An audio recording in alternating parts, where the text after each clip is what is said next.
Exam 2 ಬರೀತಿರುವಂಥ ದ್ವಿತೀಯ PUC ವಿದ್ಯಾರ್ಥಿಗಳಿಗೆ ಭರ್ಜರಿ ಗುಡ್ ನ್ಯೂಸ್ ಅಂತಲೇ ಹೇಳ್ಬೋದು. ಇದೇ ಏಪ್ರಿಲ್ 30ರಿಂದ ಎಕ್ಸಾಮ್ ಸ್ಟಾರ್ಟ್ ಆಗಿಬಿಟ್ಟು ಮೇ 13ಕ್ಕೆ ನಿಮ್ಮ ಎಕ್ಸಾಮ್ 2 ಅನ್ನೋದು ಕಂಪ್ಲೀಟ್ ಆಗುತ್ತೆ ಅಂತಲೇ ಹೇಳ್ಬೋದು. ತುಂಬ ವಿದ್ಯಾರ್ಥಿಗಳಿಗೆ ಗೊಂದಲ ಏನಂದರೆ ಎಲ್ಲ ವಿದ್ಯಾರ್ಥಿಗಳನ್ನು ಎಕ್ಸಾಮ್ 2ನಲ್ಲಿ ಪಾಸ್ ಮಾಡ್ತಾರೆ, ಹಾಗೆ ಗ್ರೇಸ್ ಮಾರ್ಕ್ಸ್ ಕೊಡ್ತಾರೆ ವಿದ್ಯಾರ್ಥಿಗಳಿಗೆ. ಹಾಗೆ ಯಾವಾಗ ರಿಸಲ್ಟ್ ಬರುತ್ತೆ ಅಂತ ಕೇಳ್ತೀವಿ. ರಿಸಲ್ಟ್ ಡೇಟ್ ಅನ್ನೋದು ಆಲ್ರೆಡಿ ಶಿಕ್ಷಣ ಇಲಾಖೆಯಿಂದನೇ ಅನೌನ್ಸ್ಮೆಂಟ್ ಆಗಿದೆ ಅಂತಲೇ ಹೇಳ್ಬೋದು. ಇದೊಂದು ವಿದ್ಯಾರ್ಥಿಗಳಿಗೆ ಸಿಹಿ ಸುದ್ದಿ ಅಂತಲೇ ಹೇಳ್ಬೋದು. ಇನ್ನು ಎಕ್ಸಾಮ್ ಕೂಡ ಕಂಪ್ಲೀಟ್ ಆಗಿಲ್ಲ, ಆಲ್ರೆಡಿ ರಿಸಲ್ಟ್ ಡೇಟ್ ಅನ್ನೋದು ಅನೌನ್ಸ್ಮೆಂಟ್ ಆಗಿದೆ. ಸೊ ಎಲ್ಲದ್ರ ಬಗ್ಗೆ ಈ ಒಂದು ವಿಡಿಯೋದಲ್ಲಿ ಡಿಸ್ಕಸ್ ಮಾಡೋಣ. ಎಕ್ಸಾಮ್ 2ನಲ್ಲಿ ಎಲ್ಲ ವಿದ್ಯಾರ್ಥಿಗಳನ್ನು ಪಾಸ್ ಮಾಡ್ತಾರೆ ಎಕ್ಸಾಮ್ 2ನಲ್ಲಿ. ಹಾಗೆ ಎಕ್ಸಾಮ್ 2ನಲ್ಲಿ ವಿದ್ಯಾರ್ಥಿಗಳಿಗೆ ಗ್ರೇಸ್ ಮಾರ್ಕ್ಸ್ ಅನ್ನೋದು ಕೊಡ್ತಾರ, ಅದನ್ನು ಕೂಡ ಸಿಗುತ್ತೆ. ಎಷ್ಟು ಗ್ರೇಸ್ ಮಾರ್ಕ್ಸ್ ಅನ್ನೋದು ವಿದ್ಯಾರ್ಥಿಗಳಿಗೆ ಕೊಡ್ತಾರೆ. ಹಾಗೆ ಎಕ್ಸಾಮ್ 2ನ ಮೌಲ್ಯಮಾಪನ ಅನ್ನೋದು ಯಾವಾಗ ಶುರುವಾಗುತ್ತೆ, ಹಾಗೆ ಮೌಲ್ಯಮಾಪನ ಯಾವಾಗ ಮುಗಿಯುತ್ತೆ, ಹಾಗೆ ಮೌಲ್ಯಮಾಪನ ಹೇಗೆ ನಡೆಯುತ್ತೆ, ಸ್ಟ್ರಿಕ್ಟಾಗಿ ನಡೆಯುತ್ತಾ ಲಿಬ್ರಲ್ ಆಗಿ ನಡೆಯುತ್ತಾ, ಅದನ್ನು ಕೂಡ ಡಿಸ್ಕಸ್ ಮಾಡೋಣ. ಹಾಗೆ ರಿಸಲ್ಟ್ ಡೇಟ್ ಅನ್ನೋದು ಆಲ್ರೆಡಿ ಅನೌನ್ಸ್ಮೆಂಟ್ ಆಗಿದೆ ಅಂತಲೇ ಹೇಳ್ಬೋದು. ಸೊ ಯಾವಾಗ ರಿಸಲ್ಟ್ ಬರುತ್ತೆ, ಯಾವ ದಿನಾಂಕದಂದು ಬರುತ್ತೆ ಅದನ್ನು ಕೂಡ ಹೇಳ್ತೀನಿ ಈ ಒಂದು ವಿಡಿಯೋದಲ್ಲಿ. ಎಕ್ಸಾಮ್ 2ನ ರಿಸಲ್ಟ್ ಬಗ್ಗೆ ಕರ್ನಾಟಕ ಬೋರ್ಡು ಒಂದು ಹೊಸ ಅಪ್ಡೇಟ್ ತಂದಿದೆ ಅಂತಲೇ ಹೇಳ್ಬೋದು. ಒಟ್ಟಿನಲ್ಲಿ ವಿದ್ಯಾರ್ಥಿಗಳಿಗೆ ಸಿಹಿ ಸುದ್ದಿ ಅಂತಲೇ ಹೇಳ್ಬೋದು. ಎಲ್ಲದ್ರ ಬಗ್ಗೆ ಈ ಒಂದು ವಿಡಿಯೋದಲ್ಲಿ ಕಂಪ್ಲೀಟಾಗಿ ಡಿಸ್ಕಸ್ ಮಾಡ್ತಾ ಬರೋಣ. ಅದಕ್ಕಿಂತ ಮುಂಚೆ ನೀವೇ ಫಸ್ಟ್ ಟೈಮ್ ನಮ್ಮದು ಯೂಟ್ಯೂಬ್ ಚಾನಲ್ ನೋಡ್ತಿರೋ ವಿಡಿಯೋಗೆ ಒಂದು ಲೈಕ್ ಕೊಡಿ, ಚಾನಲ್ನ ಸಬ್ಸ್ಕ್ರೈಬ್ ಮಾಡಿಕೊಂಡು ವಿಡಿಯೋನ ಶುರು ಮಾಡೋಣ. ಮೊದಲನೇದಾಗಿ ಎಕ್ಸಾಮ್ 2ನಲ್ಲಿ ವಿದ್ಯಾರ್ಥಿಗಳನ್ನು ಪಾಸ್ ಮಾಡ್ತಾರೆ ಅಂತ ಕೇಳ್ತಿದ್ರೆ, ಹೌದು, ಶಿಕ್ಷಣ ಇಲಾಖೆ ಆಲ್ಮೋಸ್ಟ್ ಎಲ್ಲ ವಿದ್ಯಾರ್ಥಿಗಳನ್ನು ಪಾಸ್ ಮಾಡೋಕ್ಕೆ, ಬಹುತೇಕ ವಿದ್ಯಾರ್ಥಿಗಳನ್ನು ಪಾಸ್ ಮಾಡೋಕ್ಕೆ ಟ್ರೈ ಮಾಡುತ್ತೆ ಅಂತಲೇ ಹೇಳ್ಬೋದು. ಯಾಕಂದರೆ ಎಕ್ಸಾಮ್ 3 ಅನ್ನೋದು ಇರೋದಿಲ್ಲ, ಸೆಕೆಂಡ್ PU ಎಕ್ಸಾಮ್ 2ನೇ ಲಾಸ್ಟು, ಎಕ್ಸಾಮ್ 3 ಅನ್ನೋದು ಇರೋದಿಲ್ಲ. ಆದ್ದರಿಂದ ಫೇಲ್ ಆಗುವಂಥ ವಿದ್ಯಾರ್ಥಿಗಳಿಗೆ ಆಲ್ಮೋಸ್ಟ್ ಪಾಸ್ ಮಾಡ್ತಾರೆ ಅಂತಲೇ ಹೇಳ್ಬೋದು. ಹಾಗೆ ಎಕ್ಸಾಮ್ 2ನ ವಿದ್ಯಾರ್ಥಿಗಳಿಗೆ ಗ್ರೇಸ್ ಮಾರ್ಕ್ಸ್ ಸಿಗತ್ತಾ ಅಂತ ಕೇಳ್ತಿದ್ರೆ, ಹೌದು, ಗ್ರೇಸ್ ಮಾರ್ಕ್ಸ್ ಅನ್ನೋದು ಸಿಗತ್ತೆ. ಯಾವ ಸಂದರ್ಭದಲ್ಲಿ ಸಿಗತ್ತೆ ಅಂದರೆ, ಈಗ ಎಕ್ಸಾಮ್ 2ನ 4 ಸಬ್ಜೆಕ್ಟು ಫೇಲ್ ಆಗಿರುತ್ತೆ ಎಕ್ಸಾಮ್ 1ನಲ್ಲಿ. ಅದಕ್ಕೆ 4 ಸಬ್ಜೆಕ್ಟ್ನ ಯಾವ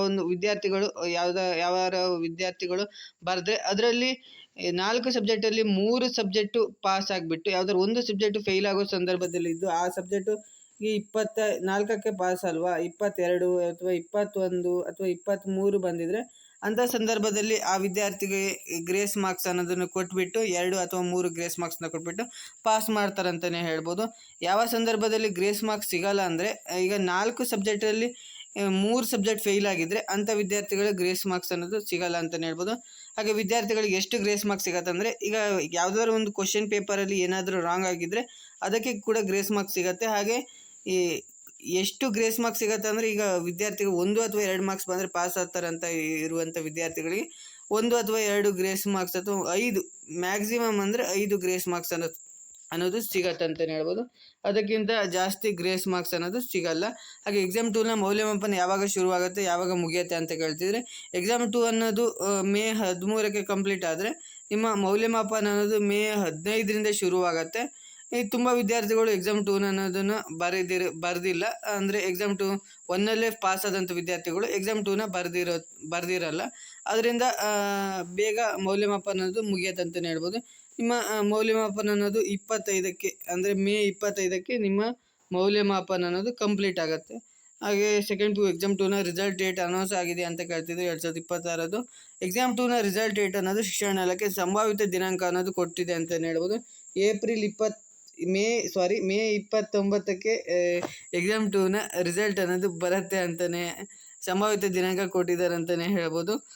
ಮತ್ತು ಯಾವ ದಿನಾಂಕದಲ್ಲಿ ಎಕ್ಸಾಮ್ 2ನ ರಿಸಲ್ಟ್ ಬರುತ್ತೆ ಅಂತ ಕೇಳ್ತಿದ್ದಾರೆ, ಅದೇ ಮೇ ಸಂಭಾವಿತ ದಿನಾಂಕ ಶಿಕ್ಷಣ ಇಲಾಖೆ ಕೊಟ್ಟಿದ್ದಾರೆ. ಅಂದರೆ ಇನ್ನು ಕನ್ಫರ್ಮ್ ಆಗಿಲ್ಲ, ಅದು 29ಕ್ಕೆ ಬರುವ ಚಾನ್ಸಸ್ ಇದೆ ಅಂತ.